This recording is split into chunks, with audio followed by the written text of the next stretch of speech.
The Chimera ants nearly brought humanity to the brink of extinction. They slaughtered thousands, toppled entire nations, and pushed the absolute greatest hunters to their physical and mental limits. But what if I told you that compared to what exists in the true outside world, the ants were utterly insignificant? Welcome to this explainer, where we're going to dive into the dark heart of the Hunter x Hunter universe. Because hidden way beyond our known maps are forces so terrifying, governments literally classify them as existential disasters.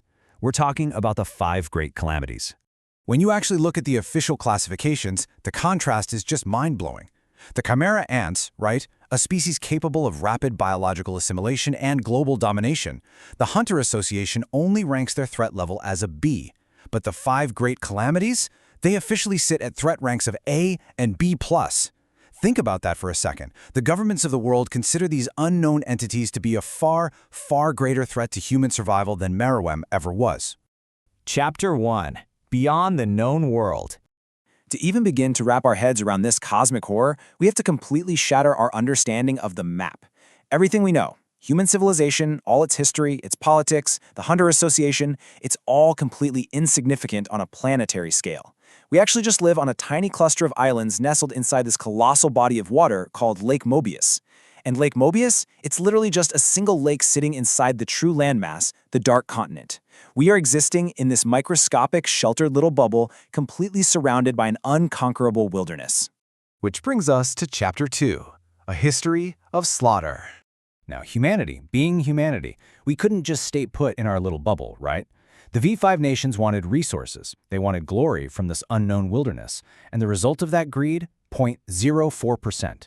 That is the chilling, officially documented survival rate of humanity's expeditions to the Dark Continent. And just to be clear, that's not a success rate for the missions. That is the survival rate of the actual human beings who went. These statistics from the International Permit Agency, they literally read like a graveyard. Over the past few centuries, despite a strict treaty forbidding it, there have been 149 recorded attempts to voyage into the Dark Continent. Out of all of those, only 5 are considered successful. Across those 5 voyages, a mere 28 individuals survived to return home. And here's the kicker. Of those 28, only 3 managed to clear the post-evaluation test and return to their daily lives. The rest, physically destroyed or driven entirely mad. The Dark Continent doesn't just passively exist. It actively, brutally resists human exploration. So what exactly is out there? Chapter 3. The 5 Great Calamities.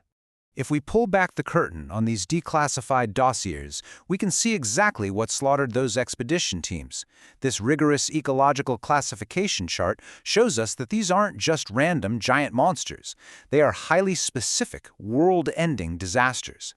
We have I, a gaseous life form, Pop, a human-keeping beast, Hellbell, a 2-tailed snake, Bryon, a botanical weapon, and Zobe, an immortality disease. An A rank on this list means immediate eradication is necessary.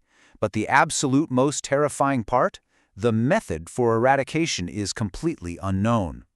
It's pure Lovecraftian nightmare fuel when you look at how these entities actually subjugate their prey.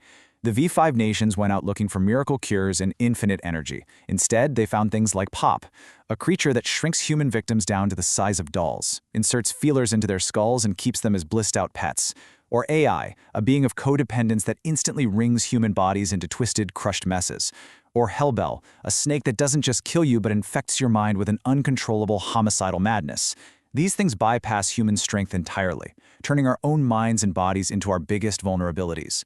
But here's the real twist in our explainer. Chapter 4, Ecological Countermeasures. You might think those early explorers just ran into some terrible luck, right? Wrong. These encounters were not accidents. The Dark Continent has its own cosmic administrators. To even cross Lake Mobius, humanity has to rely on the Gatekeepers, this ancient magical beast clan that summons transcendent entities known as guides. And let me tell you, these guides are highly intolerant of human insolence, greed, and bad manners. They act as the ultimate judges of who gets to pass. And as Ging Freecss revealed, this changes absolutely everything we know about the calamities. They are actually systemic ecological punishments. They were forced upon surviving humans by the guides as a penalty for their failure and disrespect. They are literal physical warnings sent back to our tiny island, basically screaming at us, "Do not ever return." The horrific reality of our situation is that we're not dealing with 5 singular boss monsters waiting in some dungeon. These are entire breeding species. The specimens that got brought back were just standard, and maybe even the weakest, versions of their kind. And worst of all, while the Zobei disease is locked in some subterranean vault, victims of both Aki and Papa have been actively found in our known world. That means they're uncontained. They've breached quarantine. These cosmic horrors are already silently hunting right under humanity's nose. Chapter 5. The Natural Nen Theory. So this brings up a massive, looming question. How exactly do native creatures of the Dark Continent completely bypass the incredible power of humanity's strongest Nen masters? Well, let's dive into a really compelling theory that explains why ordinary human defenses are utterly useless against them.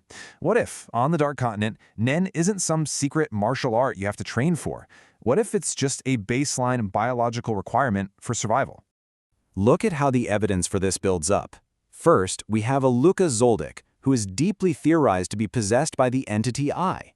When Aluka was just a toddler, she effortlessly utilized immense, terrifying aura to crush a butler long before she could ever learn Nen. Second, think about the Hellbell snake. Expedition hunters always keep their bodies shrouded in protective Nen techniques like Ten. A normal snake's fangs would just shatter against that. The fact that Hellbell successfully infects elite hunters implies the beast naturally uses Nen to pierce that armor. They evolved in a hyper-lethal ecosystem, meaning human martial arts are completely obsolete against them. Which leads us perfectly into Chapter 6, The Insignificance of Humanity. To truly grasp the pure dread of this place, we have to look through the eyes of the strongest human to ever live. When former Chairman Isaac Netero made his unsanctioned voyage to this forbidden land, he found a place that absolutely shattered his worldview. He went there looking for a martial arts opponent. Instead, he realized that the Dark Continent isn't about fighting at all. It's about surviving an unconquerable force of nature. I mean, you can't punch a continent. You can't put a gaseous entity like Aikaya into an armbar. And that brings us to the most terrifying possibility of all.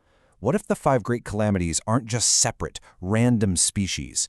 What if the entire Dark Continent is behaving like a single, massive living organism? A breathing ecosystem where these calamities are simply its immune system, acting as fundamental forces of nature just like gravity, or disease, or death.